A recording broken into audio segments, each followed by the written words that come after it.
Karina se queda dormida en el día, esto fue después del desayuno, y pues estuvo bastante tiempo, de hecho, que hasta se puso a roncar, así es. Se puso a roncar y pues nada, estuvo demasiado, demasiado tiempo. Es que miren, la pasaron mucho.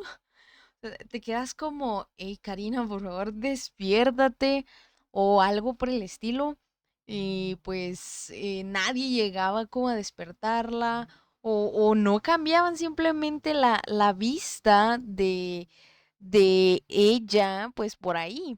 Y simplemente a muchas personas pues les dio gracia viendo comentarios en redes sociales de que Karina pues se quedó dormida en pleno en vivo y al parecer se le olvidó hasta quitarse el micro, por eso escuchábamos muy fuerte sus ronquidos.